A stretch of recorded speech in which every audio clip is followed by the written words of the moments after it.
Père Céleste, merci Seigneur Jésus. C'est toi qui l'as fait aussi. En nous donnant ces garçons que nous portons dans nos mains. Bébé naissent. Si tu tardes à venir, Seigneur, voici un prédicateur dans mes mains qui va relever les défis là où tu l'enverras. Bénis le Seigneur. Nous en tant que chrétiens et en l'esprit de Christ en nous, nous disons bienvenue à notre bébé. Que ce bébé soit prospère, qu'il soit rempli du Saint-Esprit comme Jean-Baptiste dans le sein de sa mère. Oui, c'est possible. Si tu as fait une chose une fois, tu es capable de faire la prochaine. Bénis le parent, Seigneur. Que cet enfant ne soit pas une charge, mais qu'il soit la porte ouverte des bénédictions que les parents n'ont jamais palpé. Que cet enfant amène la joie dans le foyer, le bonheur, l'argent, la richesse, la présence de Dieu aussi. Et que l'ange qui marche avec moi, maintenant même, il soit accroché à cet enfant jusqu'à ce que tu reviendras. Ne l'abandonne même pas un seul instant. Je le consacre dans tes mains. Je le mets dans tes mains. Protège-le. Je chasse l'ombre de la mort, les attaques de sorciers, de magiciens, au nom de Jésus-Christ. Que la colonne de feu couvre l'enfant comme les draps qu'on lui fait porter tous les jours de sa vie, au nom de Jésus-Christ. Amen. Amen. Amen. Amen. Venez, la sœur est sous l'onction.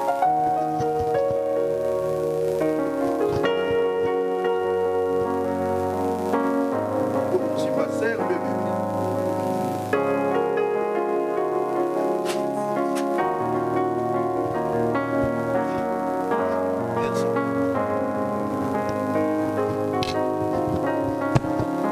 Je vais exhorter un peu. Franchement, je suis venu faible et je vous dis. Je voulais dire à frère Jonathan de prêcher. Il continue la prédication là. Ah. Mais bon, Dieu a sa manière de faire les choses. C'est pourquoi je ne reçois presque pas aujourd'hui. Et puis nous allons rentrer à la maison. Je vais exhorter un peu sur les promesses de Dieu. Alors, il y a Dieu qui m'a parlé jeudi. Je vais lire ce qu'il m'a dit. Non, pas Proverbe. Deutéronome 31. Je vais parler sur quand Dieu promet quelque chose. Quand Dieu promet. Ou les promesses de Dieu. Deutéronome chapitre 31. Verset 8.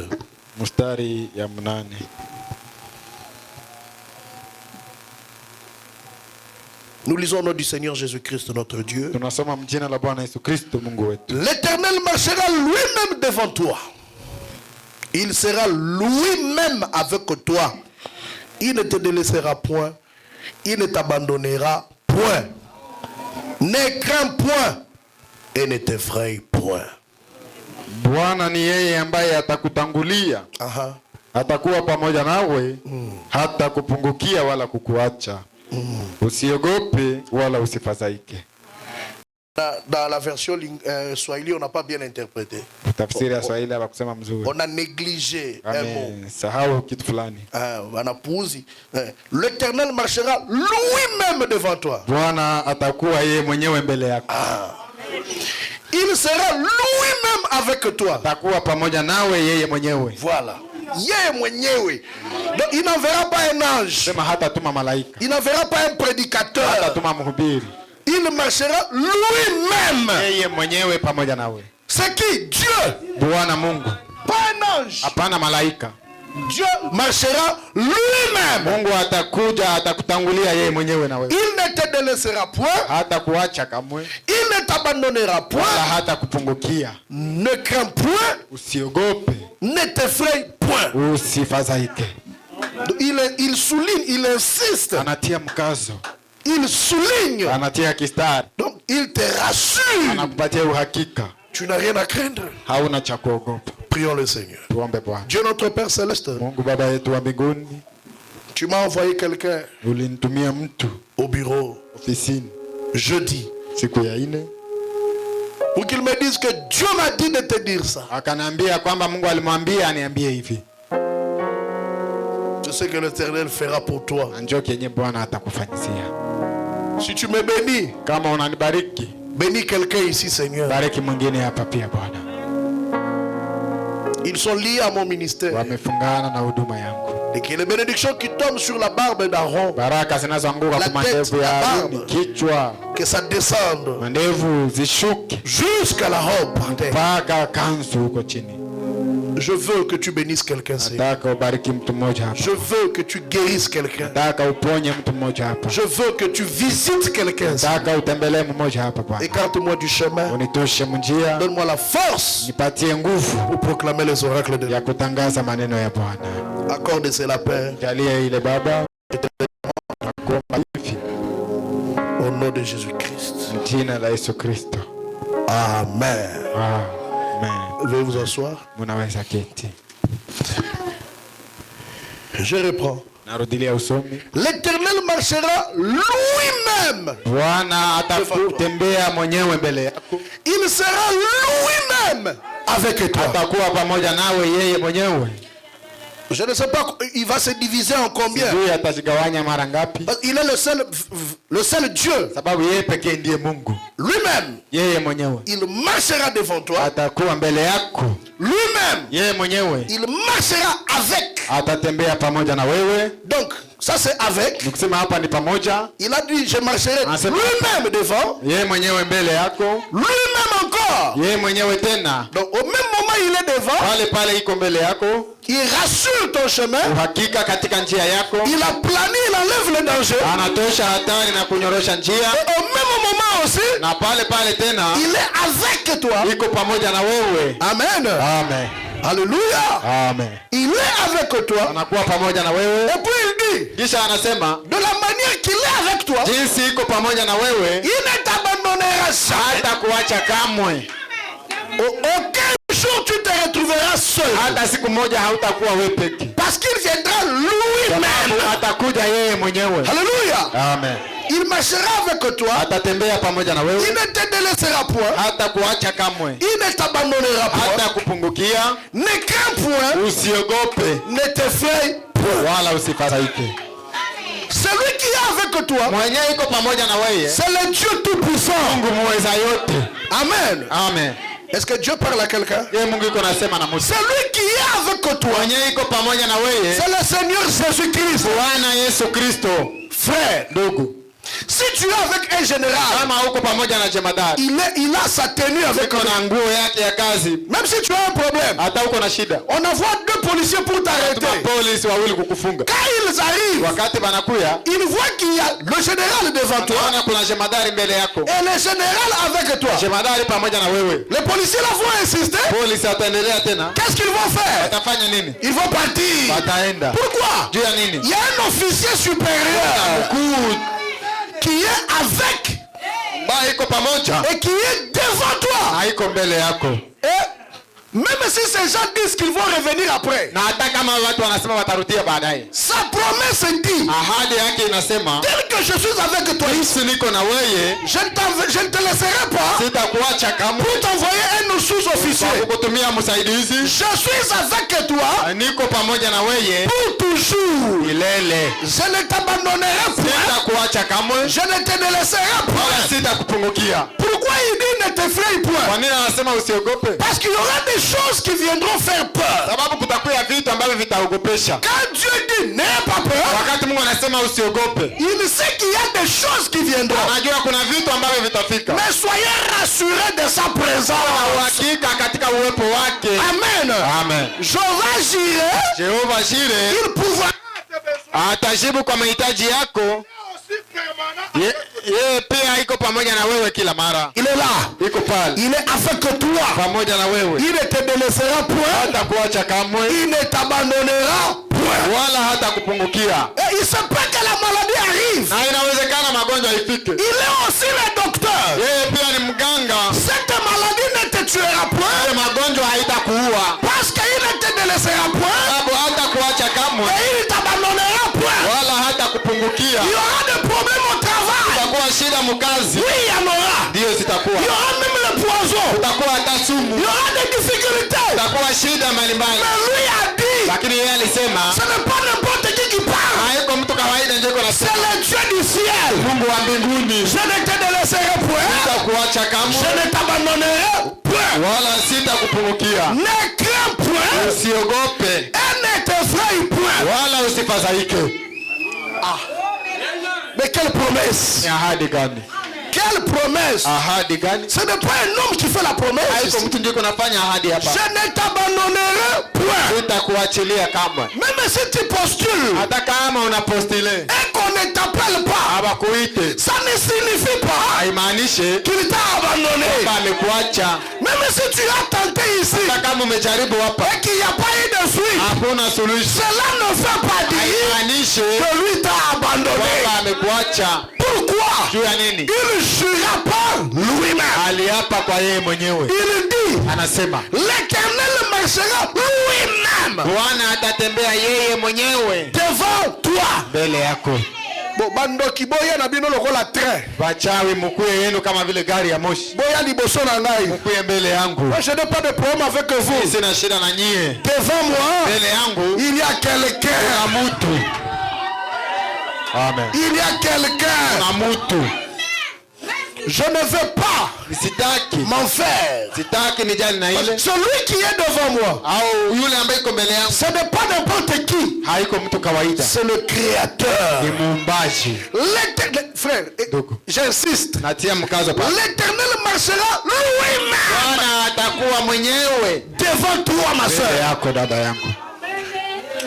L'éternel marchera lui-même. Bwana atakuwa yeye mwenyewe mbele yako. L'éternel Bwana marchera atakuwa lui-même yeye mwenyewe avec toi. pamoja na wewe. Il ne te délaissera point. Hata kuacha kamwe. Il ne t'abandonnera point. Hata kupungukia kamwe. Il insiste toujours. Anatia mkazo pale. Ne crains point. Asema usiogope Et ne t'effraie point. wala usifadhaike. Je suis béni par ce parole. Umebarikiwa na hii maneno. Alléluia. Amen. Je ne te délaisserai point. Sitakuacha kamwe. Même si ça fait mal. Hata kama inauma. Il est avec toi. Uko pamoja na wewe. Même si tu pleures. Hata kama unalia. Même si ça ne va pas. Kama haviendeki. L'Éternel est ton Dieu. Bwana Mungu wako Marchera lui-même. atatembea yeye mwenyewe. Qui va l'empêcher de te guérir? Nani mwenye atamzuia asikuponye? Qui va l'empêcher de te bénir? Nani mwenye atamzuia asikubariki? Qui va l'empêcher de te lever? Nani mwenye atamzuia asikuinue? Il est devant toi. Uko mbele yako. Il est aussi avec toi. Uko pia pamoja na Il wewe. te dit, je ne te délaisserai point. Pia sitakuacha kamwe. Écoutez, frère. Sikia ndugu. Je vais scandaliser les faibles. Nitakwanza kwanza wadhaifu. Vous voulez ce scandale? Unataka ile kikwazo? Dieu ne change pas sa parole. Mungu habadilishake neno lake. Il n'a pas dit ici. Hapa hakusema Quand tu seras faible dans la prière, wakati utakuwa mdhaifu katika maombi je vais t'abandonner. nitakuacha. Parce que quand Dieu appelle quelqu'un, Sababu wakati Mungu anaita mtu il connaît ses faiblesses. anajua madhaifu yake. Il connaît ses imperfections. Anajua kutokuwa Dieu sait que tu n'es pas fort. Mungu anajua hauna nguvu. Dieu sait que tu es faible. Mungu anajua uko mdhaifu. Malgré cela, Haizuru ile il te choisit comme Dieu. anachagua sawa Mungu. Il sait Anajua que tu ne seras pas possible, que tu ne seras pas capable. kwamba hautakuwa na uwezo. Il sait Anajua qu'à tel trajet, kwamba kwa kiwango fulani tu te fatigueras. choka. Il le sait. Anajua. Alléluia. Amen.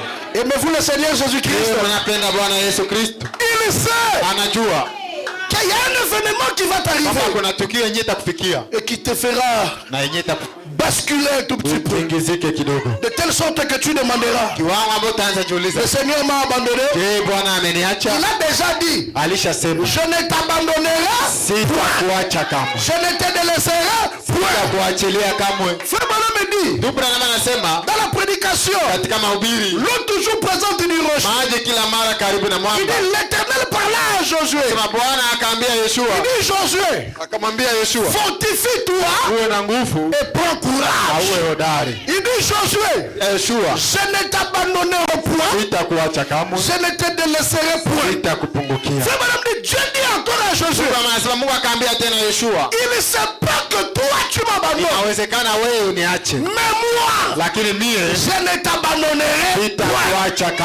Ma soeur, il se pourrait que dans ta marche, à cause de telle ou telle situation, tu laisses Dieu, mais lui a déjà dit, même si tu le laisses, lui ne te laissera point.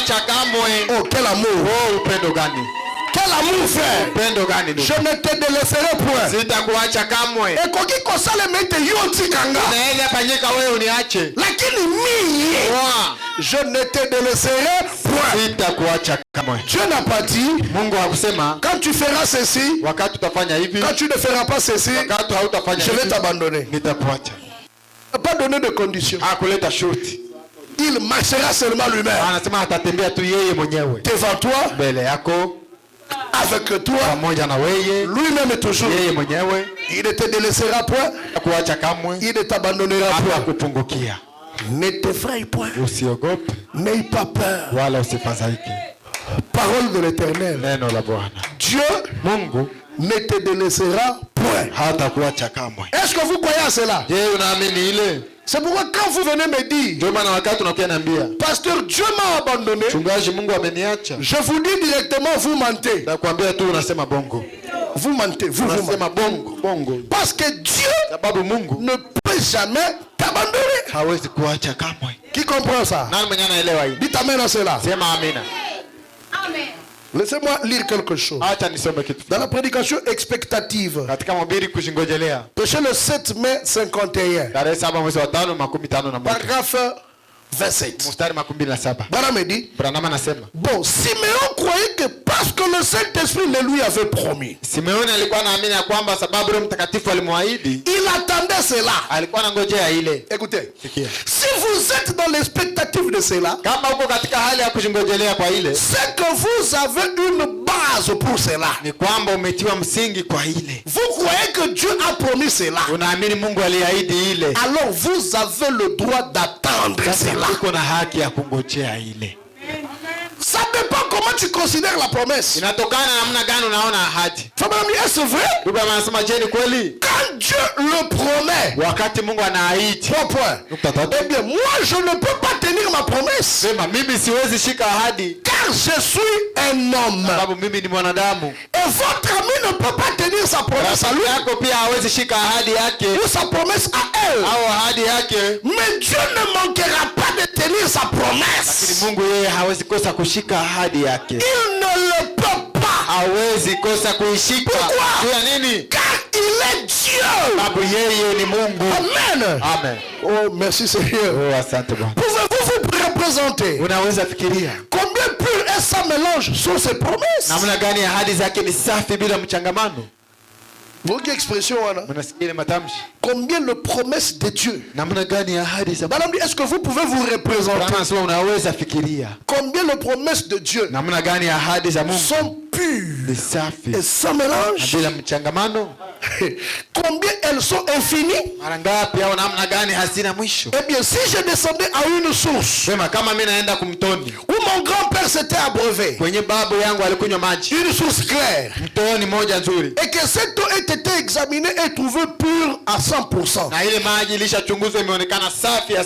mon père s'y est abreuvé, c'était 100% pur.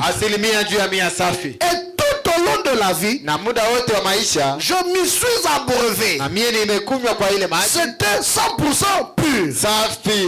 Eh bien, j'aurai assez de foi pour retourner et croire que si je prends une gorgée d'eau, ça sera en ordre. Ne le feriez-vous pas?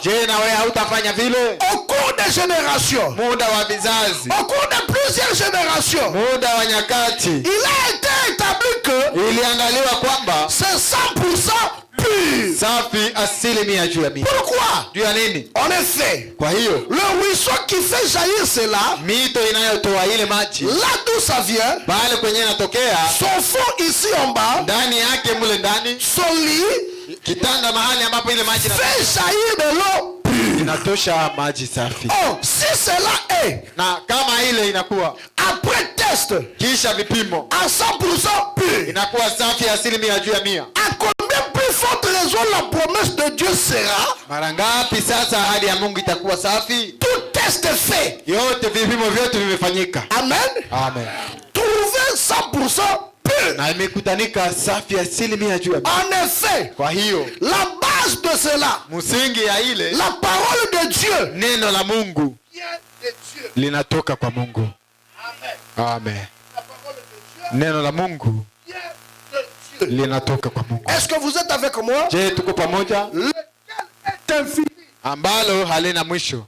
La parole de Dieu Neno la Mungu vient de Dieu. linatoka kwa Mungu Lequel ambalo est infini, halina mwisho. pur et saint. Safi takatifu.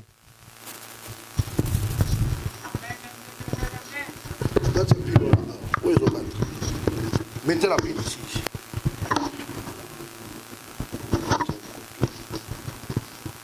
En effet, Kwa hiyo la base de cela, msingi ya ile la parole de Dieu neno la Mungu vient de Dieu. linatoka kwa Mungu Lequel est infini, ambalo halina mwisho. pur et saint. Safi takatifu Et il ne peut pas mentir. na hawezi danganya, Il est Dieu. sababu yeye ni Mungu.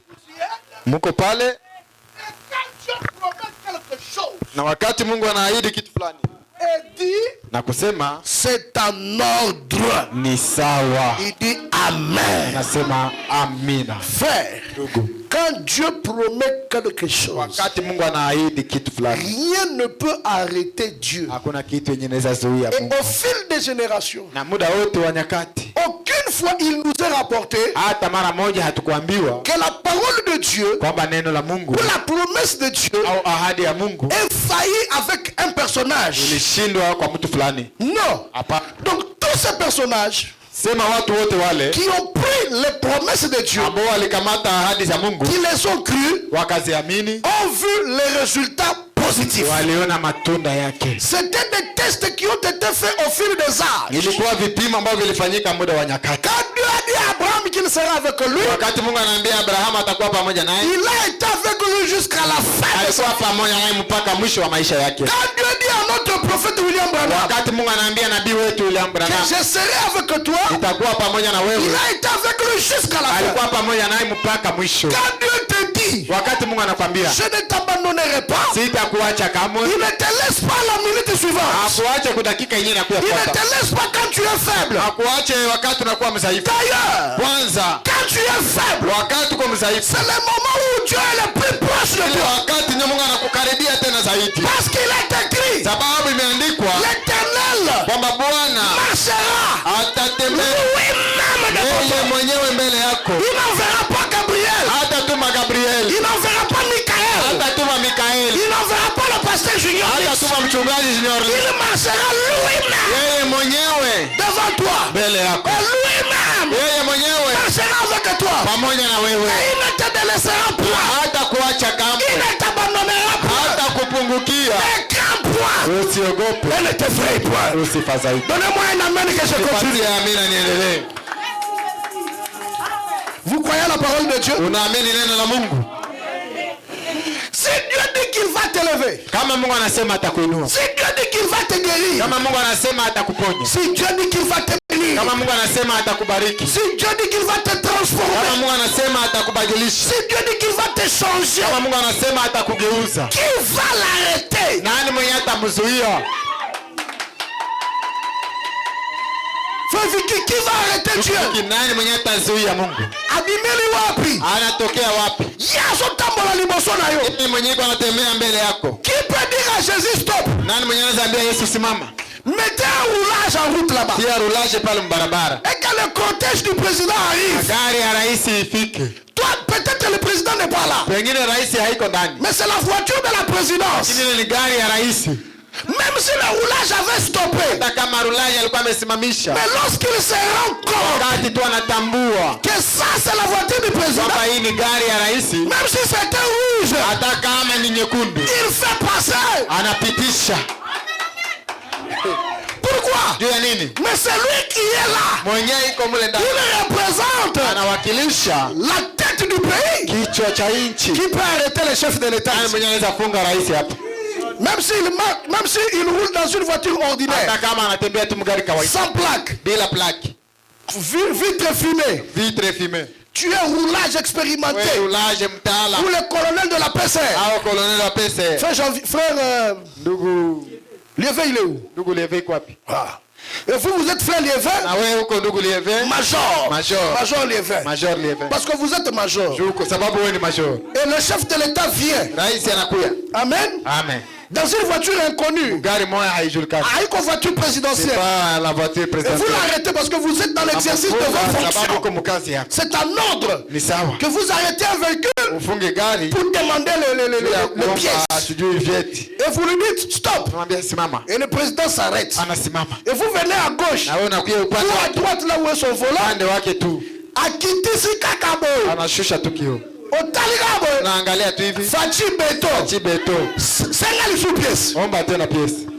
Quelle serait votre réaction? Utafanya nini? Nini? Poa. Mais senga te. Omba tena basi pièce. Président Golobano shoote. Raisi hata kwambia. Et si tu n'es pas courageux, kama hauna udari, tu peux commencer à demander pardon. Unaanza anza. Tu fais pipi aux habits. Unajikolea manguo. Alors que tu ne savais pas. Alors que tu fais ton travail. Frère. Ndugu. Maintenant, sasa Dieu est devant toi. Mungu iko mbele yako. Un petit sorcier de la famille. Mtu mmoja wa jamaa. Yenda kanga biso. Yenjo alitufungaka. Wakapale we. Amen. Akala Dieu nini? Atakufunga Mungu namna gani?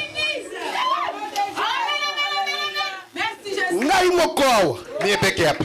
Na yawa. Ninafika hapa. Bakanginzela. Baisha funga nchi. Na yek batu ba comprendre. Watu hawakuelewa. Na yeka place bakangiwa. Na pia tu kwenye wamefunga. Na libo fungo lao. Naambia mnifungulie hapa. Batalibu. Wanaangalia tu. Babikende kuna. Sema uende kule. Na bengi yaka. Kama utakuya hapa. Fungo lao. Fungula hapa. Oba kondi balobi. Wakubwa wamesema. Balobi naza mokonzi. Na mimi niko fungula. Fungula hapa. Batali kao. Moko balobi. Mama akasema. Natali ebo hivi. Kamaona tu hivi. Fungula we. Fungula hapa. Akaenda. Afunguli. Akafungula. Pena leki. Na nikapita. Ngana ke no baluka boy. Mimi nende zunguruka hivi.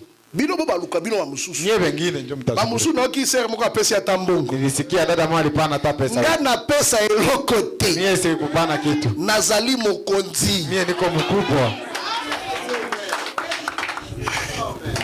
Chiko songa balekisinga. Sasa kama mimi wananipitisha. Dieu frère. Mungu. Ndugu. Bon, peut-être nous ne comprenons pas qui est Dieu. Pengine hatuelewi Mungu ni nani. Dieu marche avec toi. Mungu yuko anatembea na wewe. Aussi je n'ai pas le travail. Kama sina kazi. Mon oncle du village. Bangu wa kijiji. Yenda kanganga. Mungu mwenyewe alinifungaka. Laissez-moi ça. Niachie ile mama. Mais je vais vous lire quelques promesses encore. Nitawasomea ahadi zingine tena. Toujours dans Deutéronome. Katika kumbukumbu. Cette fois-ci au chapitre 7. Sura 7. À partir du verset 12. Kuanzia mstari 12. Et nous allons terminer par ici. Na tutamalizia hapa. En appuyant le prophète sur quelques points. Kwa kushikilia ile na nabii kwa manukta fulani. Si vous écoutez ces ordonnances. Kama mnasikia maagizo yake. Si vous écoutez cette prédication. Kama mnasikia mahubiri hapa. Et si vous les observez et les mettez en pratique, l'Éternel ton Dieu gardera envers toi l'alliance et la miséricorde qu'il a juré à tes pères.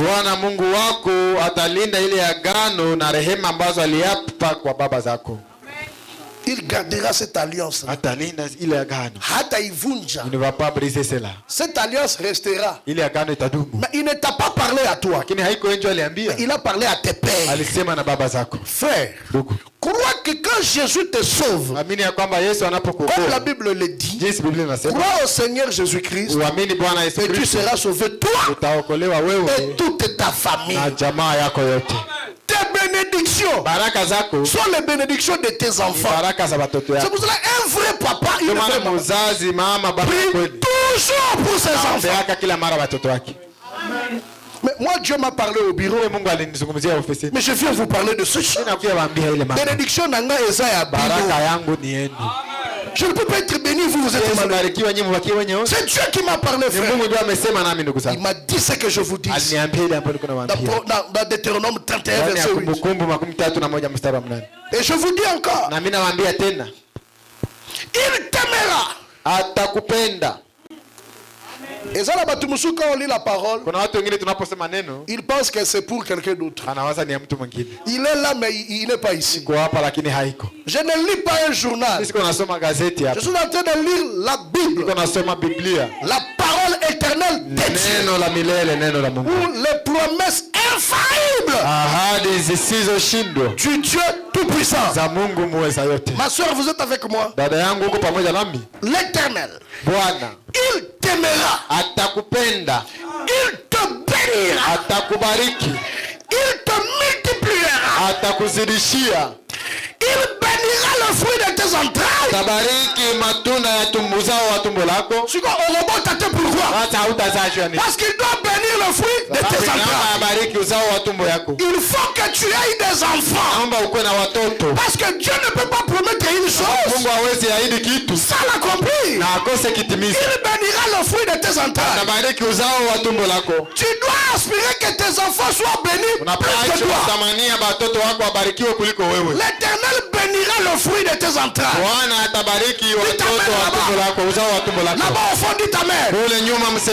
L'Éternel bénira prodige plus que Esther. Il bénira le fruit de tes entrailles. Amen. Qu'est-ce qu'il fera encore?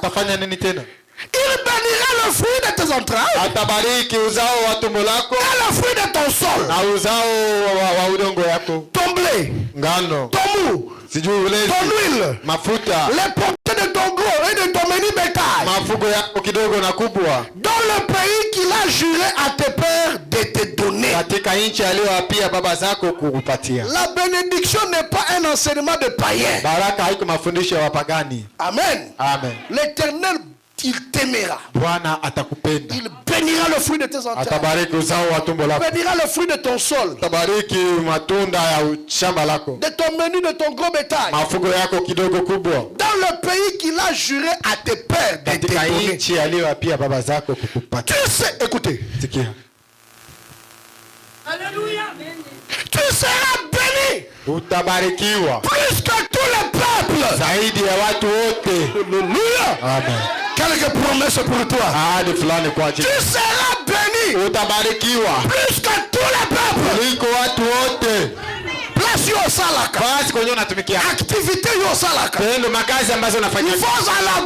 la bénir kuliko wote. Oui, c'est la parole de Dieu. Tu seras béni plus que tous les peuples. Il n'y aura chez toi ni homme, ni femme stérile. Dites amen. Dites encore amen. Amen.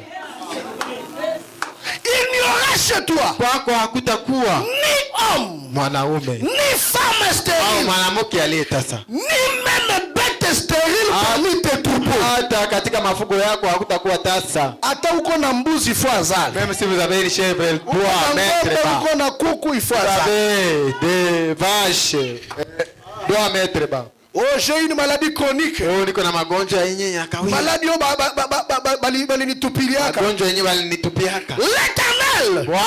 éloignera de toi toute maladie.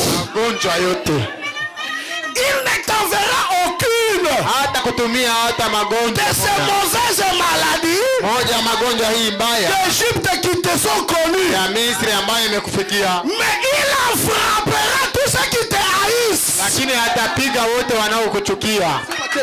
Lakini atapiga wote wanaokuchukia. Lakini atapiga wote wanaokuchukia. Lakini atapiga wote wanaokuchukia. Tout celui qui te haït. Kila mwenye anakuchukia. Tout celui qui t'envoie des maladies. Kila mwenye anakutumia magonjwa. Le Seigneur va les frapper. Bwana atawapiga. Alléluia. Amen. C'est la promesse de Dieu. Ni ahadi ya Mungu. Amen. Pour qui est cette promesse? Ni ahadi ya nani? C'est pour moi. Ni yangu. Amen. Wana famille na biso. Jamaa yetu. Motema na ngezo simba. Roho yangu haikamate. D'abord maladie wana. Wana ile magonjwa. Bima au nom de Jésus. Toke mjina la Yesu. Ya mibale. Mara pili. Oya tendaki yango. Mwenyale isukuma. Oya inakayo. Mwenyana kuchukiaka. Akwe akufa. Anguke akufe. Amen.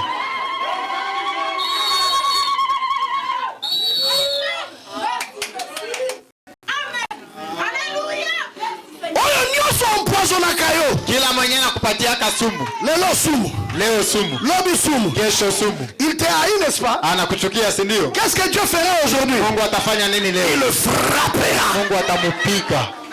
Amen.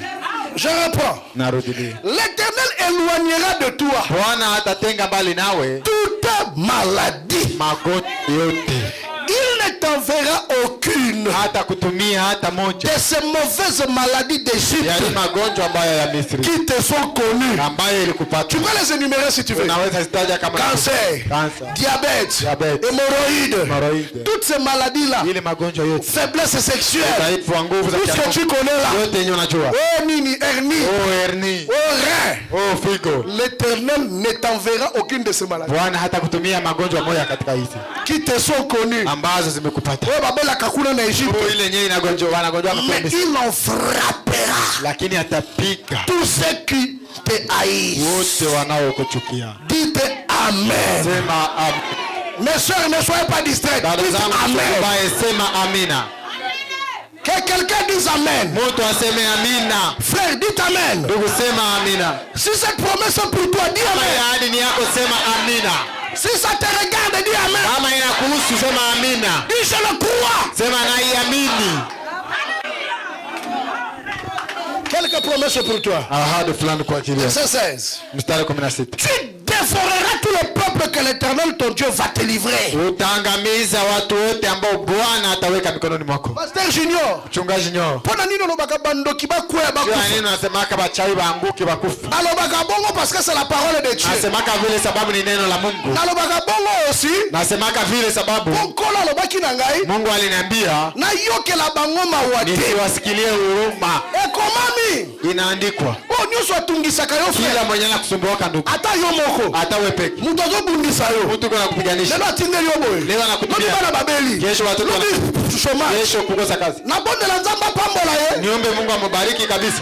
Botala nena ko bondela. Musikie namna gani nitaomba. Akokene na kunda na suki ya pembete. Hata enda mkaburi na nywele ya mweupe. Qu'est-ce que cela veut dire? Maana yake nini? Akokufa. Atakufa upesi. Dieu dit ici. Mungu anasema hapa. Il dit au verset 16. 16. Tu dévoreras. Utaangamiza. Tout le peuple. Mataifa yote. Que l'Éternel va livrer devant toi. Ambayo Bwana atatia mikononi mwako. Quoi encore? Nini tena? Tu ne jetteras pas sur eux un regard de pitié. Hautawaonea huruma. Tu ne jetteras pas sur eux un regard de pitié. Usiwahurumie. Nyangua mkono yako hii ya kumi. Kila mwenye anakukosesha amani. Ikuwe nafasi ya kazi. Ikuwe mchamaa. Kila mwenye anakupiganisha. Wewe haukumfanyia kitu. Kila mwenye ametobola mifuko yako. Usikuwe napata kitu. Kila mwenye anapiganisha uheri wako. Leo. Sisi tumesimama hapa. Kama niko mtumishi wa Mungu. Anguke na akufe. Anguke akufe. Anguke akufe.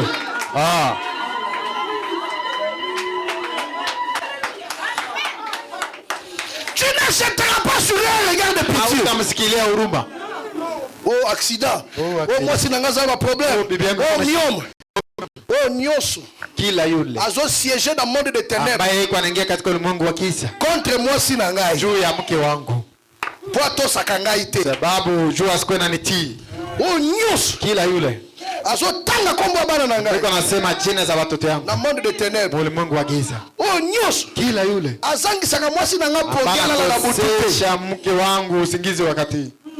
Oh nyoso kila yule abundisaka mobali na ngai anapiganisha mume wangu kwa yaka kobeta ngai na kwa anakuja nipiga kila mara kwa linga ngai jua asinipende. Oh nyoso kila yule azwa photo na ngai, ambaye alishakamata picha yangu, linzaka na ngai, sijui makucha yangu, suki na ngai, nywele yangu, morceau elamba na ngai, kipande ya nguo, caleçon t-shirt au nini. Oyo news Kila yule azali frère, je suis sérieux. Ndugu, niko uhakika. Oyo azali ko lutter. Kila yule ambaye yuko anapiganisha na molili katika ulimwengu contre vie na ngai, katika ulimwengu wa giza juu ya maisha yangu, leo na koyokela ye mawati, sitamsikilia huruma, anguke akufa. Amen. A vivre, aishi, pour continuer kubundisa nga, kwa endelee kunipiganisha.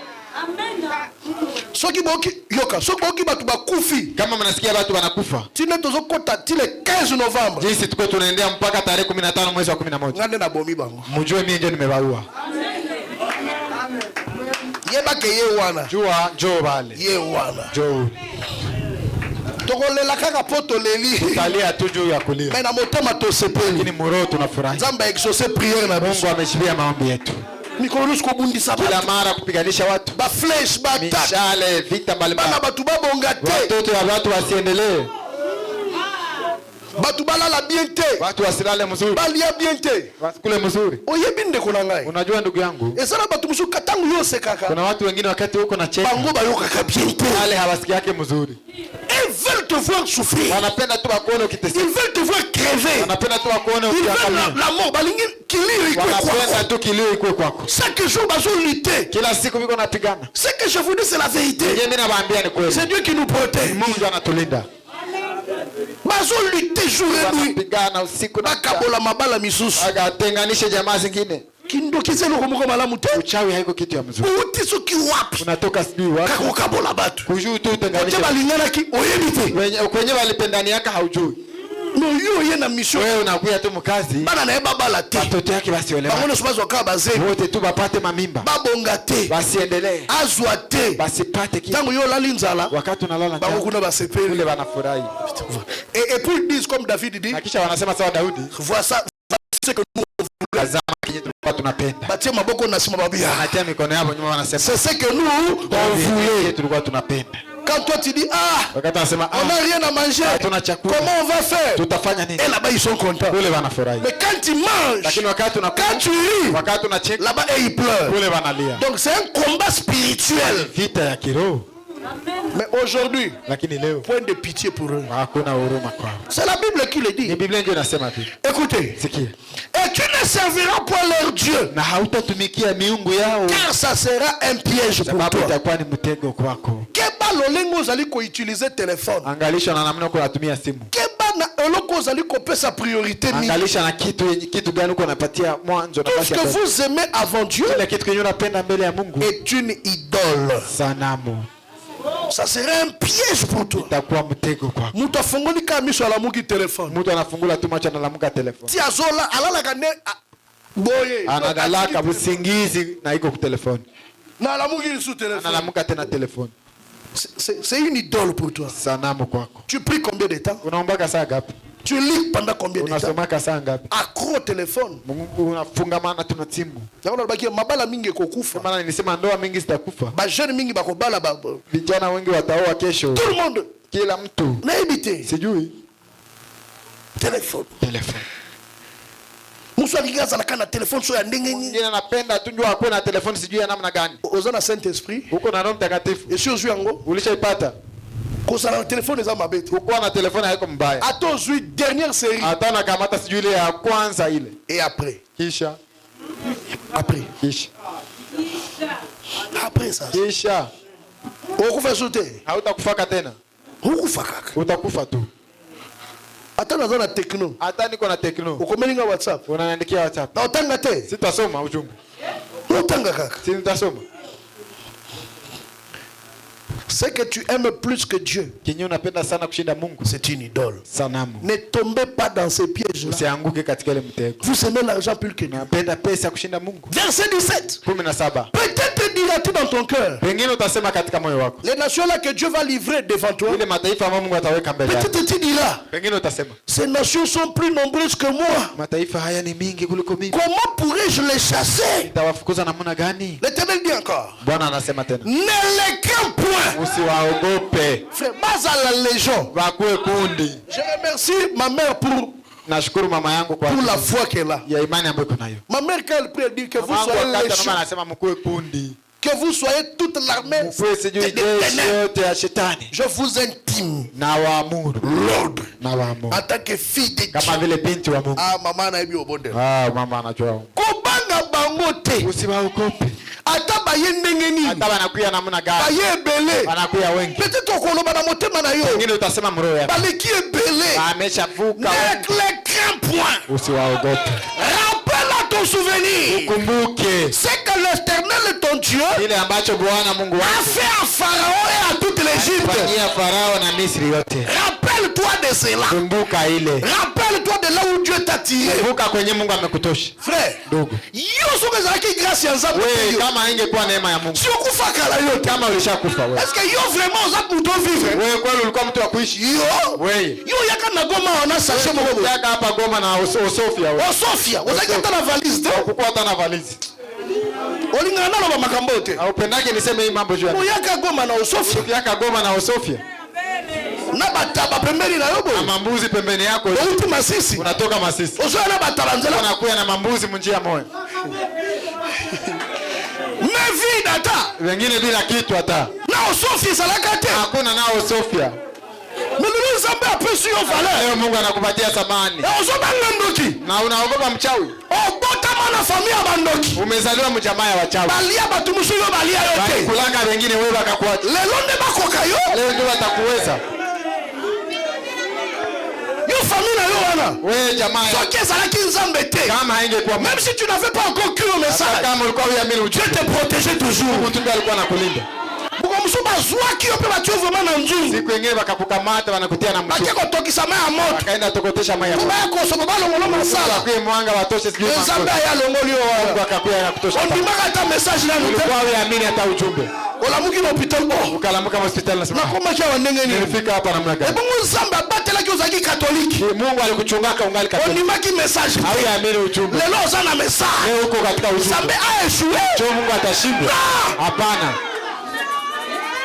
Hapana. Dites amen à cela. Sema amena kwa hii. Vos maladies ont peur maintenant. Magonjwa yenu inaogopa sasa. Amen. Rappelle à ton souvenir. Kumbuka c'est que le Seigneur a fait à Pharaon. Kile ambacho Bwana alifanyia Farao. Et à toute l'Égypte. Na Misri yote. Les grandes épreuves que tes yeux ont vues. Majaribu makubwa ambayo macho yako imeona. Les grandes épreuves que tes yeux ont vues. Majaribu makubwa ambayo macho yako imeona. Tu te souviens? Tunakumbuka. Des grandes épreuves. Majaribu makubwa.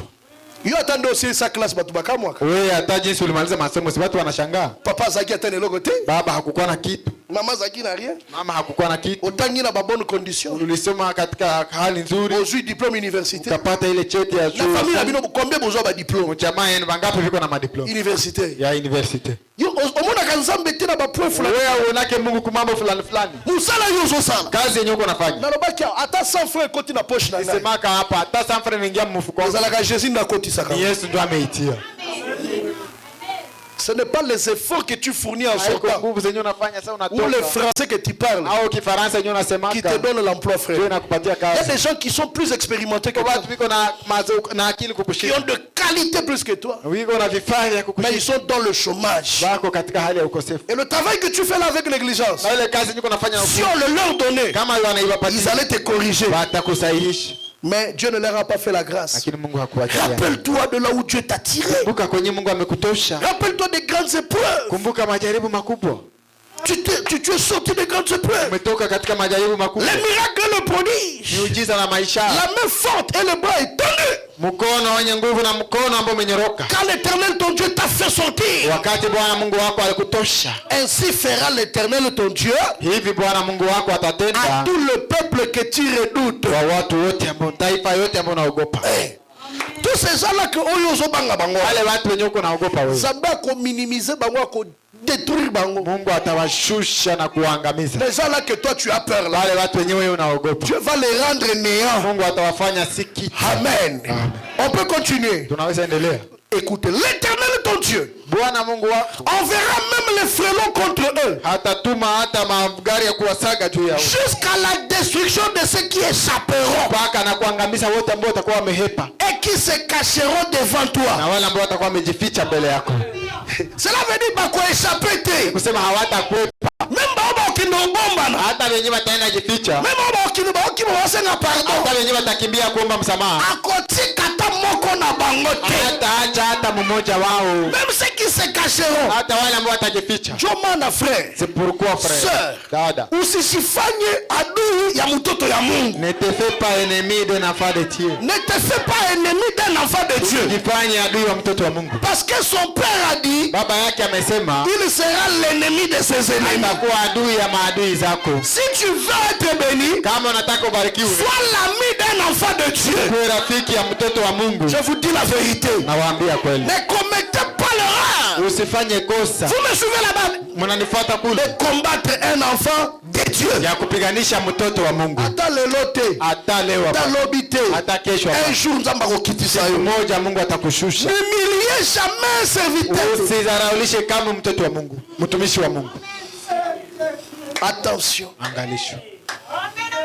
Je parlais à mon coiffeur hier. Nilikuwa naambia jana mtu ambaye alikuwa ananinyoa. Je lui ai dit ceci, c'est une parenthèse. Nikamwambia hivi nikifunga. Biso nyoso nde tozawa. Sema si wote jinsi tuko hapa. Pofungola matoi. Mfungue masikio. Nzamba pesinga makasi. Mungu amenipatia nguvu. Biso nyoso nde tozawa. Si wote jinsi tuko hapa. Toza toujours na ba face B na biso. Tuko na sehemu yetu nyingine. Cela veut dire une certaine faiblesse liée collée à notre vie. Udhaifu fulani tu kwa maisha yetu. Et chacun se connaît. Na kila mtu anajijua. Je vous exhorte donc. Ninawaonya basi. Vous mes chéris de l'évangile. Wapendwa wangu katika Injili. Kosepela kate na faiblesse ya mtu soki eyebani. Usifurahi yake na udhaifu wa mtu kama unaijua. Cela veut dire. Kusema nini? Otoki ke sœur na biso nani Charline akwei. Tumesikia dada yetu Charline alianguka. La bonne position chrétienne. Hali nzuri ya Kikristo. Que nous pouvons avoir vis-à-vis de cette situation. Ambayo tunaweza kuwa nayo mbele ya ile hali. C'est de prier pour elle. Ni kumwombea. Et non de nous réjouir. Hapana kufurahi. Et non de divulguer ça. Hapana kutangaza ile. Parce que yo poza pena oya yo. Babu na wewe uko na yako. Ukosepela te. Hauwezi furahi. Batu bayeba yango. Watu waijue. Pe ba divulguer yango. Na baitangaze. Dites amen. Sema amen. Même ba pasteur. Hata wachungaji. Ce n'est pas que nous tombons ou non, mais nous avons nos kwamba tunaanguka au. Ça peut être la colère. Tuko na madhaifu Ça yetu. peut être une telle chose. Pengine hasira, pengine nini. Ne me jugez pas. Usinihukumu. Priez pour moi. Uniombee. Et moi aussi je prie pour vos faiblesses. Mimi naombea madhaifu. Nous en avons tous. Sote tuko na madhaifu. Même William Branham en a. Hata William Branham alikuwa na madhaifu. Amen. Sikoyo. Sasa batu misusu. Watu wengine. Comme un pasteur le disait. Sababu mchungaji mmoja alikuwa anasema. Un prêtre. Mpadiri. Il faut pas vie chrétienne est la réalité belle. Maisha ya Kikristo iko na uhakika mingi. Moi je ne suis jamais tombé. Oh mimi si yangu kaka. C'est bien. Ni mzuri. Glorifie Dieu en le faisant. Sifu Mungu kwa hiyo. Amen. Le monde ici est rempli de pièges. Hii dunia inajaa mitego. Et de très très mauvaises choses. Tena mambo mabaya sana. Et quand tu dis ça, wakati tunasema vile, tu réveilles le diable qui dort. Unaamsha shetani mwenye analala. Combattre. Atakupiganisha. Et peut-être que tu n'es pas tombé. Pengine haukuanguka. Parce que tu es villageois. Sababu uko mtu wa kijiji. Non, ne rigolez pas. Comprenez le contexte. Muelewe ile musemi. Au fond na village. Wewe unaikala vijijini kule. Umeona moto tefu. Au wewe unaka moto gari nini? Beaucoup de gens étaient chrétiens au Congo. Watu wengi walikuwa kama Kristo huko Kongo. Ils sont en Europe. Biko Bulaya. Ils ont laissé la Bible. Walishaacha Biblia. Ils ont vu la vie. Walishaona maisha kule. Oh bakinoba za chrétienté. Oh bakinoba kwake ba Kristo. Yo yibi masumu utomona kana misu. Wewe unajua dhambi yenyewe tulishaona kwa macho yetu. Comment on sait encore bien? Hapa Goma ni mzuri tena. À Goma on s'habille encore bien. Hapa Goma watu wangali wanavaa vizuri. Si quelqu'un sort de Kinshasa il est chrétien. Kama mtu anatoka Kinshasa ni Mkristo. C'est que c'est un vrai chrétien. Ni kusema ni Mkristo tu. Je vous dis la vérité, là c'est la ville. Nawaambia kule ni mchini. Le péché ici, le degré du péché. Hapa kiwango ya dhambi. Non frère. Hapana ndugu. On va na kitembo. Unaikalaka kitembo hapa. Oso condamner mtu ya Kinshasa. Na hukumu mtu mwenyewe kwa. Ino kuna bozaka bapaya. Wewe nyewe kule mko bapagani. Yaka au vivre ba même phénomène ngana. Wewe aishi kwanza na ile matukio ambayo tunaishi huko. Comme ça loba pe roza chrétien. Kisha useme huko Mkristo. Yo kotika kama Bible na Gisenyi. Wewe utaachia tu Biblia hapa Gisenyi hapa. Hapa muvile hapa muvile. Au hapa tu muvile centre ville BDG. Na unaacha Mkristo. Tu vas laisser la Bible. Umo tala soki na za pembeni. Nani yuko pembeni? Paul ambaka bakoni. Wewe unapigaka na makuni cha. Ndio kanisa za chrétien. Njoo unawaza huko Mkristo. Ubio za kana ukitoko te. Au hauko hata wakiana. C'est lui qui est beau. Mwenyewe ni mrembo. Mais il a plus de tentations. Si anajaribiwa zaidi kukushinda wewe. Que toi qui n'es pas très beau. Kushinda wewe mwenyewe hauko mrembo. Mimi si anguka. Unakuwa mrembo. Ushajiona kimkio. Tu es belle. Tu t'es déjà vu dans le miroir.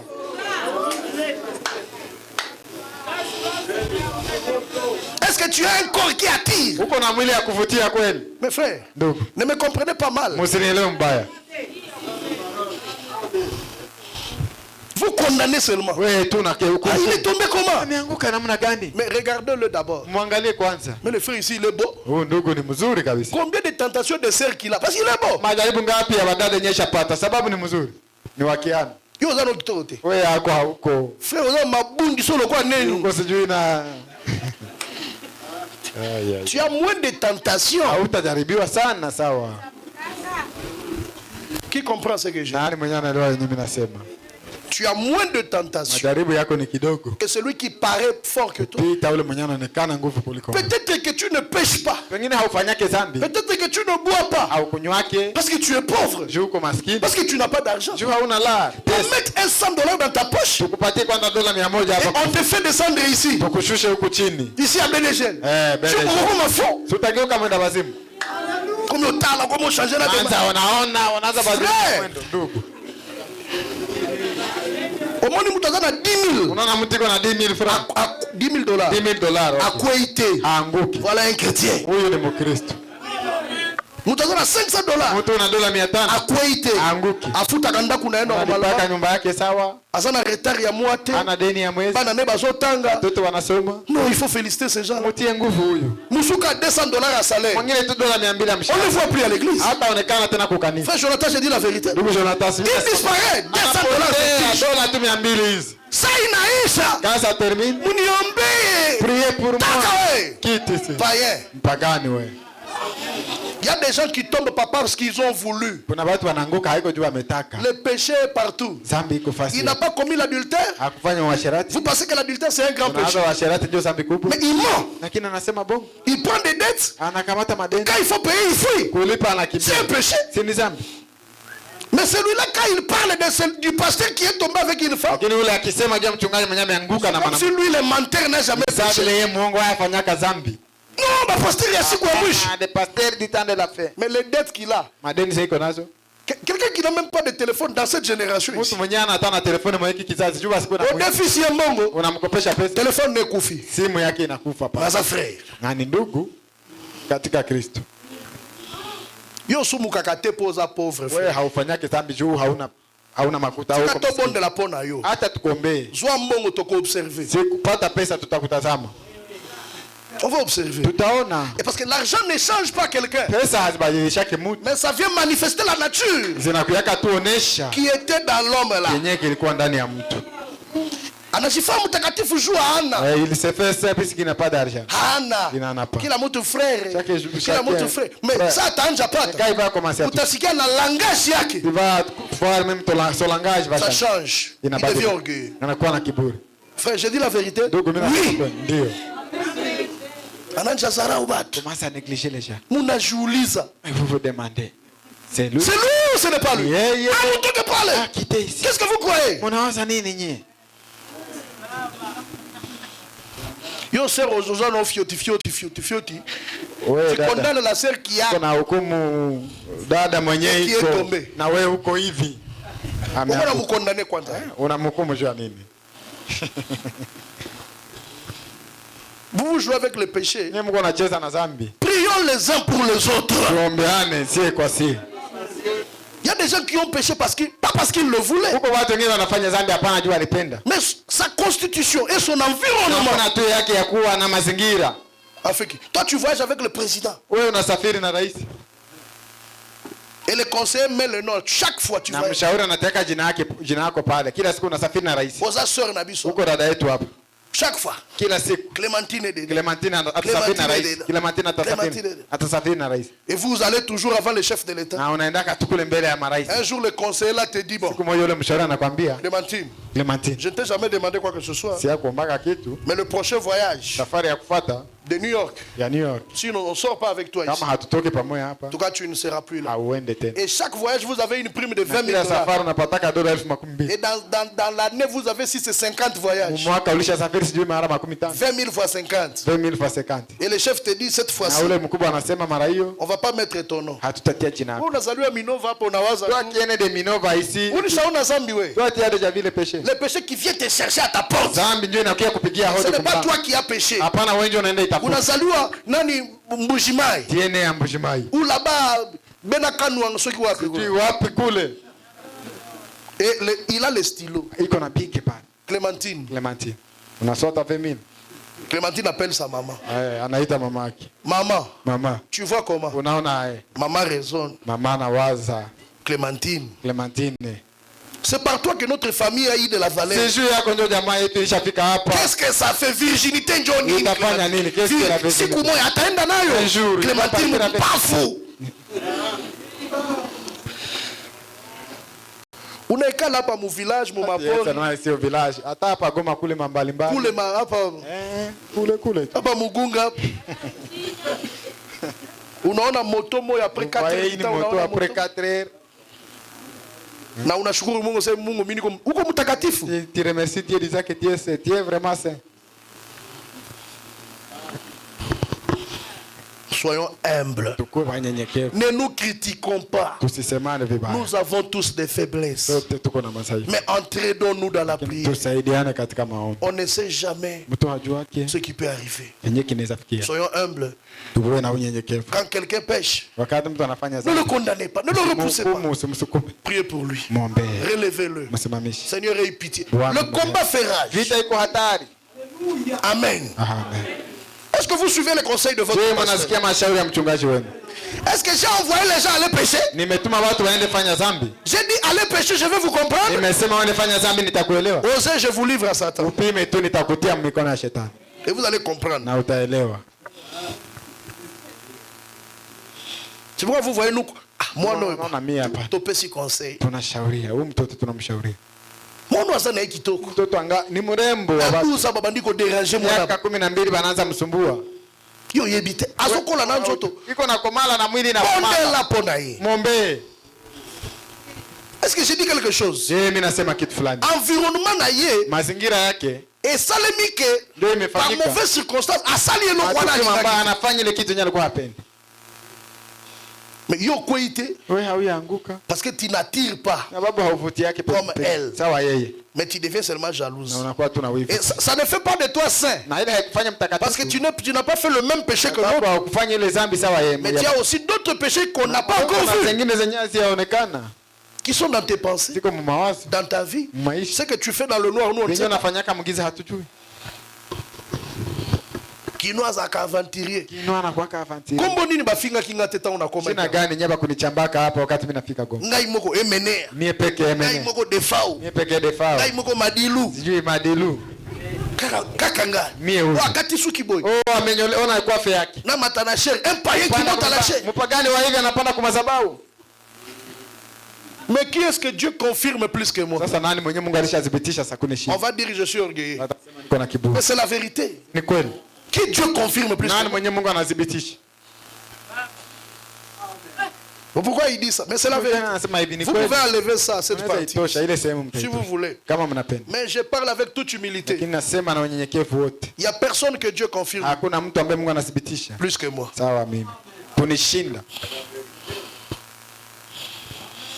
Naki débat banangai Dieu même comme ça. Naki defa onangai. Naki madilu na démarche. Wa tambola kabo. Wana tembea ka hivi sasa. Peka boy. Nitakuwa natembea tu vile. Mais Dieu m'exauce toujours. Mungu ananijibia tu. Mais wewe unajifaa butakatifu ya. Ya Kinoro Kivu. Kinoro Kivu si. Beba beso fufu. Akupatie bugali sasa. Bateka mkongo boesili. Kugeuza mgongo ilishamaliza. Ta manière d'être et la manière tu manges ça c'est pas namna ya kukula na namna ya kukula havifanane. Appétit. Yantari. Yangwana frère. Ne soyez pas des hypocrites. Soyez ce que vous êtes. Et manifestez-vous même devant votre pasteur. Faible. Mais que ce ne soit pas un sujet d'orgueil, mais un sujet pour la prière. Ne vous faites pas saint. Ne vous faites pas au-delà de votre du rythme spirituel que vous avez. C'est pourquoi j'ai toutefois déjà trop spirituel. spirituels. Mimi nashakiaka sana wale watu ya kiroho sana. Kila mara kujazwa. Tu m'invites à t'observer mais. Pale manako unanialika sasa nikuchunguze mzuri. Mimi najua kuchunguza. Dada anakuwa kai. Tete comment est-elle? On prie un peu. Alléluia. Oh Jésus. Oh Yesu. Sorcière. Mchawi wewe. Sorcière, ya kwanza. Mchawi wa kwanza. Je vous dis la vérité. Nawaambia kweli. Onction permanente, plus que même les pasteurs. Upako iko kila mara, anashinda hata mchungaji yeye. Dieu notre. Baba yetu. Mumkamate. Unajaza nini wewe? Unajazwa nini wewe? Nini? Unajazwa. Aha. Je prêchais quelque part. Nilikuwa nahubiri fasi moja. J'ai dit seulement shalom. Nikasema tu shalom. Ya. Alléluia. Oh merci. Asante. Na bila bango bokanga minoko na bino. Mfunge vinywa yenu. Po parole na kuprêcher wale. Hai neno yenyewe nitahubiri leo. Ta una koti na profondeur. Wakati niliingia mkilindi bakanyamaza. Sur la seconde venue du Seigneur, Jésus revient bientôt. Yesu anakuja upesi. Tous ces gens-là qui disent alléluia, alléluia. Wale watu wote wanasema alléluia. Ils consultent les féticheurs. Anaendaka kwa wafumu. Tous ces gens-là. Wale wote. Ya makimpi mingi. Kujazwa na kukata makiti. Mais allez voir dans les quartiers. Ondeona sasa mtaani. Vous vous demandez, ni yeye. Juliza c'est lui ou c'est elle. Mumakundi zote za ma critique du quartier. Tous les groupes de critiques du quartier. Elle est là. Iko mule. Oui bien. Unajua. Oui bien. Unajua. Mais quand elle vient à l'église. Nakuja kwa kanisa. Elle tient nywele yake naturelle. Beke ses cheveux naturels. Penye na grattoir. La penye. Inakuwa désordre buchafu. Chafu kule nyu. Vile ndio balimhubiri mkristo fois on a prêché que la jupe ya mrefu avec une longue jupe. On a prêché au sœurs d'être sales. Balihubiri badada kukuwa bachafu. On a dit c'est ça la chrétienté. Aseme njoo Kristo. Mes sœurs, soyez propres. Dada zangu mkuwe safi. Soyez présentables, sentez bon. Onekane harufu nzuri. C'était un bon parfum là-bas. Tia malashi nzuri pale. Le parfum ce n'est pas un péché. Haiko zambi kutia malashi. Mon frère Branham avait dit, il aime un garçon qui sent comme la chèvre. Anapenda kijana mwenye kunanuka sawa bebe. Vous prêchez ça comme ça. C'est comme ça que Branham avait dit quelque chose. Branham alisema kabisa. Et les frères viennent, ils sentent mauvais dans l'église. Anakuya anaanza nuka mkanisa. Je vous sens mauvais, je vous achète un savon. Na kusikia unanuka mbaya na kuzia sabuni. De l'eau. Na maji. Si vous revenez encore comme ça. Kesho tena unarudia vous asseyez là-bas. Unaikala nje. Un frère qui sent mauvais comme ça. Ndugu iko nanuka hivi namna gani?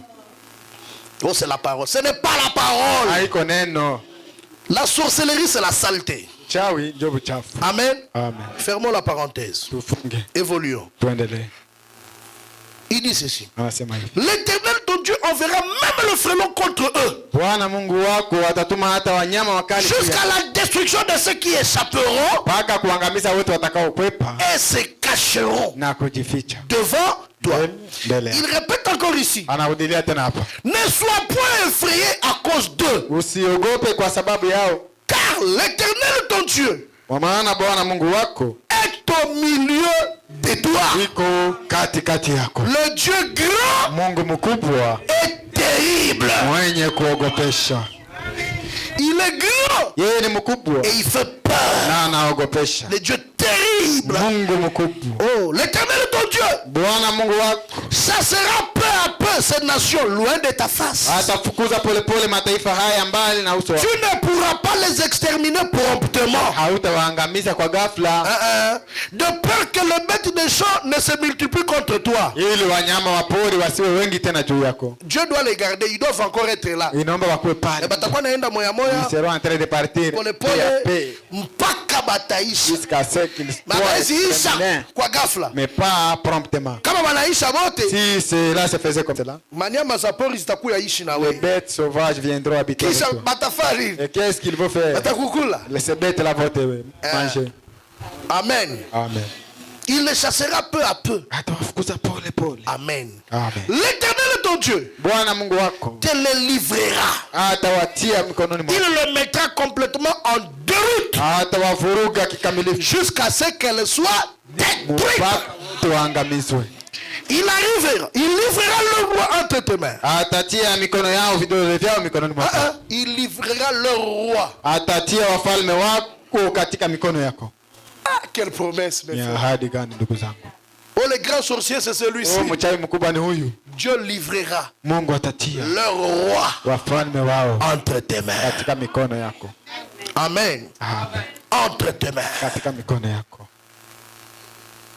Et tu feras disparaître leur nom de dessous le ciel. Na tu feras. Utapoteza majina zao hapa duniani. Amen. Okay. Aucun ne tiendra contre toi. Hata mmoja wao hakuna atakayesimama mbele yako. Jusqu'à ce que tu les aies détruits. Mpaka utakapoangamiza wote. Amen. Amen. Vous pouvez lire jusqu'à la fin. Lisons un peu le prophète ici. Je disais, quand Dieu promet quelque chose, il va le réaliser. Dans la prédication, Dieu a une voie à laquelle il est pourvu. Prêcher le 4 avril 54. Paragraphe 87, il dit ceci. Vous y êtes. Si vous priez pour quelque chose en dehors de la volonté de Dieu, vous ne pouvez pas avoir la foi pour cela. Mais quand Dieu promet quelque chose, je crois qu'il tiendra sa parole. Il le savait aussi. Amen. Encore dans la prédication, l'invasion des États-Unis. Paragraphe 26. Le 9 mai 54. C'est la même chose avec Dieu. Quand Dieu promet quelque chose, comme nous venons de lire les promesses de Dieu, alors ce que Dieu est, 3 points. Il faut qu'il soit dans sa parole. Voyez, cette parole ne vaut pas 3 points. Cette parole est exactement la même chose que Dieu. Elle est Dieu. C'est pour cela quand on vous dit marchez avec les promesses de Dieu, accrochez-vous aux promesses de Dieu. Aimer la parole, c'est aimer Dieu. S'accrocher à une promesse, c'est battre avec la parole de Dieu. C'est se battre avec Dieu lui-même. C'est pour cela Dieu dit à Josué que ce livre de la loi ne s'éloigne point de ta bouche. Médite-le jour et nuit, afin que tu aies du succès dans tout ce que tu entreprendras. Amen. Amen. Un pasteur, quand vous venez me voir pour un problème, je dois vous citer la parole de Dieu. La parole de Dieu, c'est Dieu lui-même. Nous prions en fonction de ce que Dieu a promis. Et Dieu est obligé, si cela est sa parole, si cela est sa promesse, de tenir sa promesse. Amen. Dans la prédication, question et réponse sur le sceau.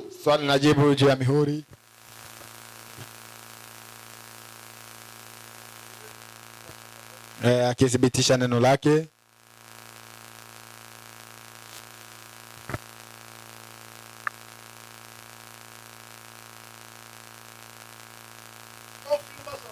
Akithibitisha neno lake. 94. Tarehe 16 mwezi wa 8 mwaka 16. Sikia hapa. Tutamalizia hapa. Dieu a promis dans cet âge. Mungu aliahidi katika hiki kizazi. Malachie 4. Malaki 4. Dieu a promis dans cet âge. Mungu aliahidi katika kizazi hiki. Apocalypse 10:1-7. Ufunuo 10:1-7. Dieu a promis dans cet âge. Mungu aliahidi katika kizazi hiki. Zacharie 14:7. Zakaria 14:7. Luc 17:30. Luka 17:13. Jean 14:12. Yohane 14:12. Toutes ces promesses ahadi zote hizi pour l'âge dans lequel nous sommes en train de vivre maintenant. Kwa kizazi ambacho tunaishi ndani. Et quand Dieu promet quelque chose, na wakati Mungu anaahidi kitu fulani, Dieu doit l'accomplir. Mungu anapaswa timiza. Il a promis aliahidi qu'il enverrait un message, kwamba atatuma ujumbe, et que par ce message, na kupitia ile ujumbe, les gens seront sauvés, watu wataokolewa, et iront à l'enlèvement. Kunyakuliwa. Dieu va-t-il faillir? Je, Mungu atashindwa? C'est la promesse de Dieu. Ni ahadi ya Mungu. Frère Branham me dit, en confirmant sa parole, au paragraphe 94, il dit, il fit dans cet âge-là ce qu'il fit dans tous les âges. Et c'est ce qu'il fera. Exactement tel qu'il a promis. Quand Dieu promet quelque chose, alors il descend et prouve que sa parole est la vérité. Tous ceux qui crurent, tous ceux qui crurent le message de ce temps-là, entrèrent et furent sauvés. Tous ceux qui crurent au message de Moïse, Josué et Caleb, ils ont cru fidèlement. Ils sont entrés. Au temps de Noé, ceux qui ont cru à son message, ils furent sauvés. Dans ce temps de la fin, Dieu fera la même chose. C'est ce qu'il a promis de faire. Est-ce que vous êtes avec moi? Il a promis que dans les derniers jours, ceux qui croiront au message et aux messagers de ces derniers jours, ils sauront quoi? Le bénéfice. C'est quoi? Ils iront à l'enlèvement. Et frère Branham me dit, comme dans les âges passés, ceux qui ont cru étaient sauvés, n'avaient pas péri par les déluges, par le fléau qui était arrivé. Ça sera la même chose au temps de la vie. Amen. Il en sera ainsi dans chaque âge. Tous ceux qui ne crurent pas le message et le messager périrent. Tous ceux qui ne croient pas au message prêché par le prophète William Branham, tous ceux qui ne croient pas à William Branham comme le messager du dernier jour périront. Je le répète.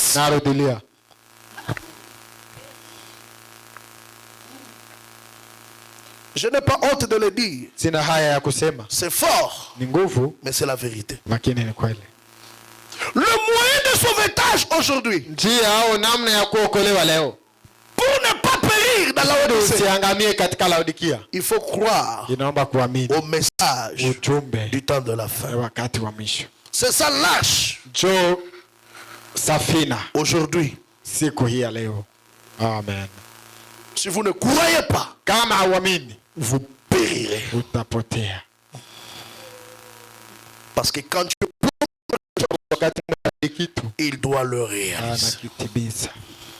Les promesses de Dieu sont irrévocables. Dieu a promis un message dans ce temps de la fin. Et le message ne vient pas sans messager. Il faut qu'il y ait un messager qui va l'apporter.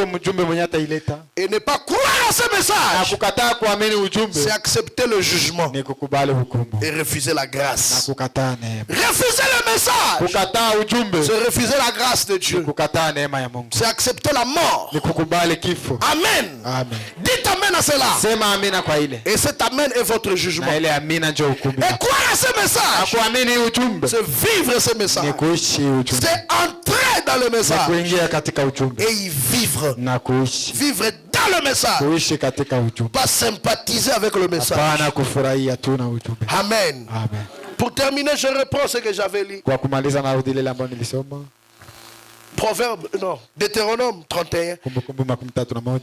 L'Éternel marchera lui-même devant toi. Il sera lui-même avec toi. Il ne te délaissera point. Il ne t'abandonnera point. Ne crains point et ne t'effraie point. Que le Seigneur vous bénisse. Est-ce que vous avez aimé? Levez-vous pour la prière, s'il vous plaît. Amen, amen, amen. Nous avons dit beaucoup de choses. Et Dieu sait ce qu'il a fait asseoir dans le cœur de chacun.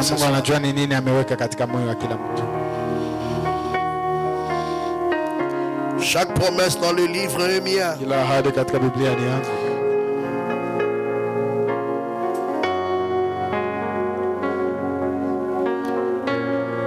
L'Éternel éloignera de toi toutes ces maladies du pays d'Égypte. Il ne t'enverra aucune de ces maladies. Mais il en frappera tous ceux qui te haïssent. Amenez-moi ma Bible s'il vous plaît, Papa Lévi. Il y a un verset qui me vient encore. Quelques promesses pour toi. Est-ce qu'il y a des gens qui te combattent? Les gens qui ne veulent pas ta paix. Écoute ce que le Seigneur dit. Il dit ceci. Dans Ésaïe 41, à partir du verset 10. Ne crains rien car je suis avec toi. Ne promène pas de regards inquiets car je suis ton Dieu. Je te fortifie. Je viens à ton secours. Je te soutiens de ma droite triomphante. À qui le Seigneur parle-t-il? À moi. Il dit ne promène pas de regards inquiets car je suis ton Dieu. Voici ils seront confondus. Ils seront couverts de honte. Tous ceux qui sont irrités contre toi. Ils seront réduits à rien. Ils périront. Ceux qui disputent contre toi. Vous savez que ces paroles s'accomplissent dans ma vie. Ils seront confondus. Les gens auront honte de vous. Verset 12, il dit tu les chercheras et tu ne les trouveras plus. Ceux qui te suscitaient querelle, ils seront réduits à rien. Ils ne seront plus ceux qui te faisaient la guerre. Car je suis l'Éternel ton Dieu qui fortifie ta droite, qui te dit ma fille, mon fils Eddie, mon fils Eddie, ne crains rien, je viens à ton secours. Chaque chapitre c'est dans le livre, chaque chapitre, chaque verset, chaque ligne. Oui, je crois son amour. Chaque promesse dans le livre, chaque promesse. Est-ce que ces promesses sont pour toi? Chaque chapitre, chaque verset. Oui, je crois son amour divin. Chaque promesse dans le livre. Oh, chaque promesse. L'Éternel éloignera de toi toutes les maladies.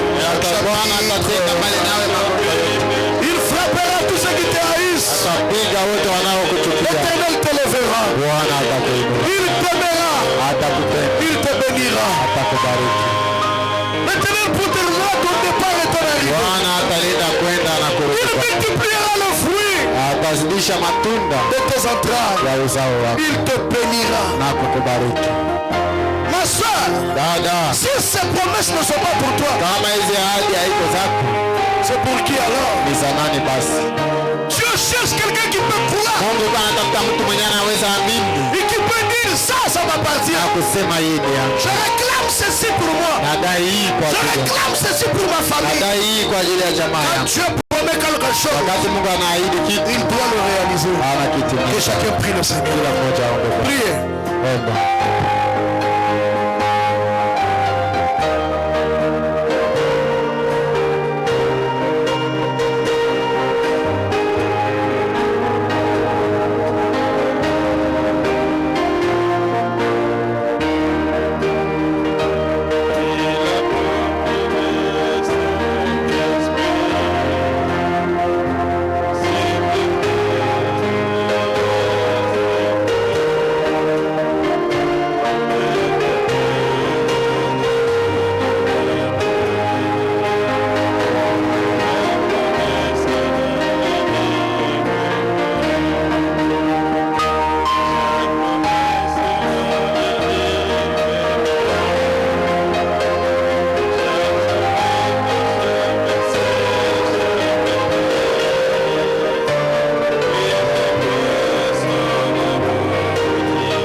promesse dans le livre.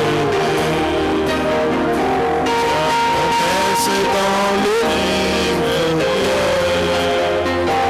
Chaque chapitre, chaque verset, chaque ligne. Et je crois en son amour divin. La promesse dans le livre. Chaque promesse dans le livre. Chaque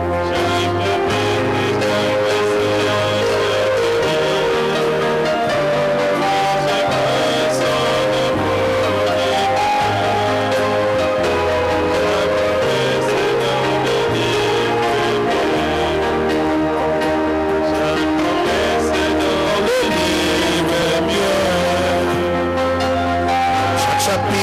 chaque verset, chaque ligne, je crois en son amour divin.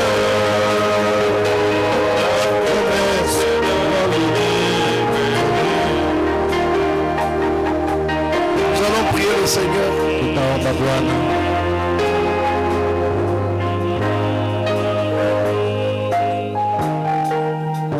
Bien-aimés frères et sœurs, ce n'est pas un slogan ce que je veux dire maintenant. Dieu n'est pas un homme pour mentir. Quand Dieu promet quelque chose, il est obligé de l'accomplir. Dieu ne promet pas ce qu'il va faire. Dieu promet ce qu'il a déjà fait. Oh, c'est profond ce que je dis. Dieu promet ce qu'il sait faire. Et il l'a déjà fait. C'est à toi de te rendre compte de ce qu'il a fait et de le faire entrer en toi, de le matérialiser. C'est à toi de le faire arriver à se matérialiser. Mais pour lui, c'est déjà fait. Il a déjà promis. Quel est ton problème ce matin? Est-ce qu'il y a une promesse qui a touché à ton problème?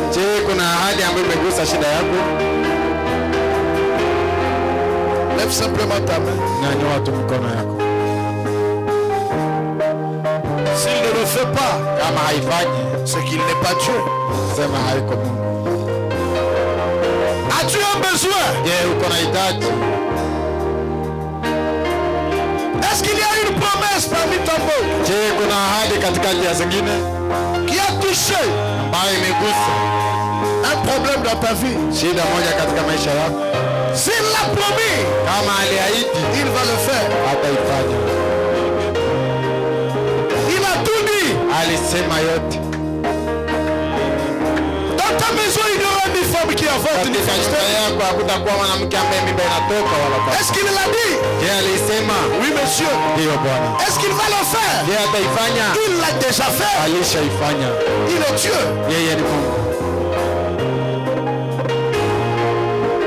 Tu es malade. Il ne t'enverra aucune de ces maladies. Mais il a promis de les éloigner de toi. Quelle promesse correspond à ton problème?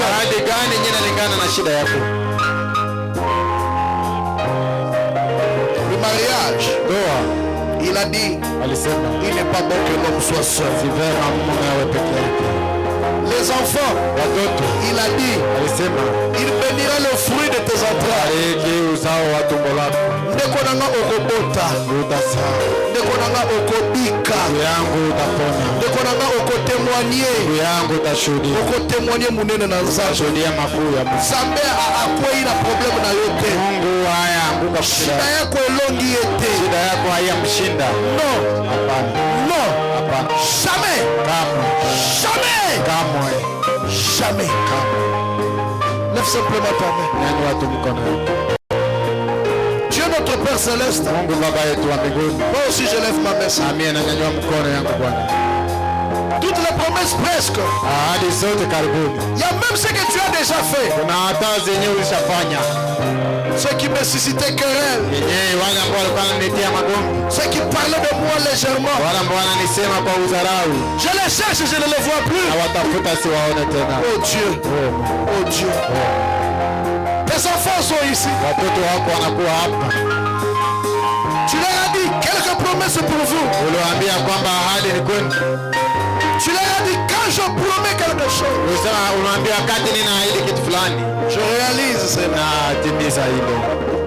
Je ne promets pas ce que je cherche à accomplir. Siaidie tu kile ambacho natafuta kutimiza. Je promets ce que j'ai déjà accompli. Naidia kile ambacho nilishakimiza. Parce que des tests ont été faits au fil des ans. Sababu vipimo vimefanyika muda wa vizazi. Ça montre que tes promesses sont pures et sans mélange. Ya kwamba ahadi zako ni safi bila mchangamano. Ça n'a jamais échoué. Havijawahi shindwa. Est-ce que ça échouera avec nous? Je, itashindwa tu na sisi. Est-ce que nous sommes plus que Élie? Je, tuko zaidi ya Elia. Nous sommes plus qu'Abraham. Tuko zaidi ya Abraham. Nous sommes plus que William Branham. Tuko zaidi ya William Branham. Nous sommes plus que Jésus qui croyait à sa Tuko propre zaidi ya Yesu parole. Kristo ambaye alikuwa anaamini neno lake mwenyewe. Et il a vu les résultats. Na akaona matunda ya hilo. Et nous aussi nous croyons, Na Seigneur. sisi tunaamini Bwana. Chaque promesse, Kila ahadi, chaque chapitre, kila sura c'est à moi, ni kwako, c'est à nous ni kwetu, qu'il appartient. ni kwetu sisi.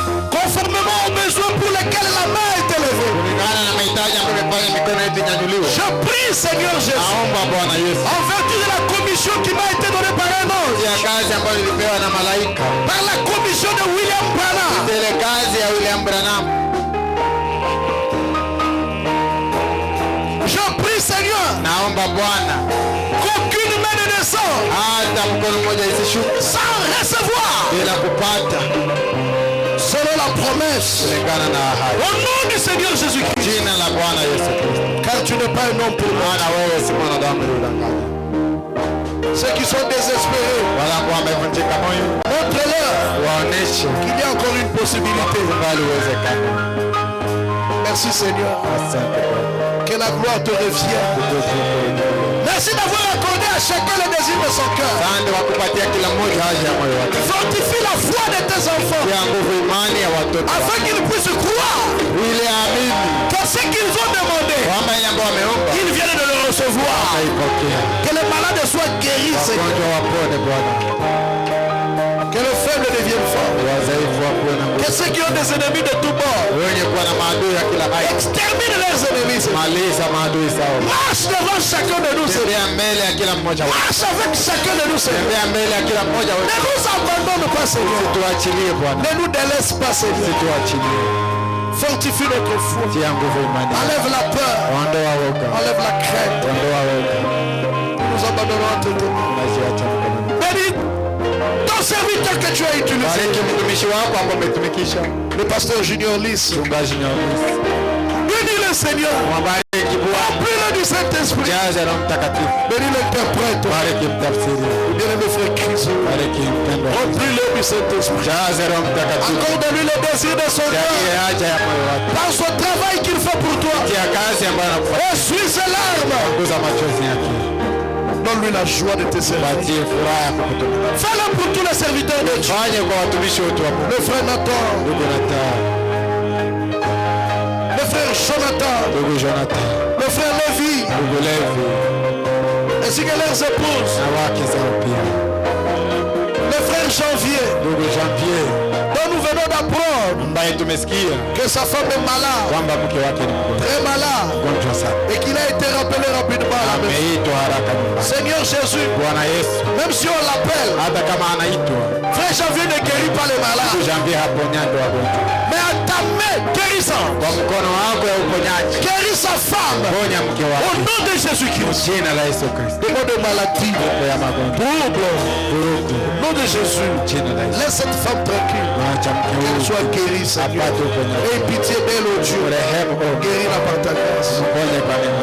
Nous nous abandonnons à ton tour. Tunajiacha mkono. Bénis le dîme et le offrandes et toutes les contributions lui à donne à tes enfants la souplicité de soutenir ton œuvre.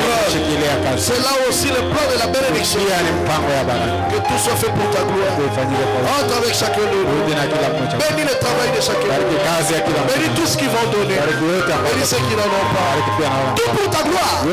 Bénis liste de la vallée de au nom de Jésus-Christ. Amen. Amen.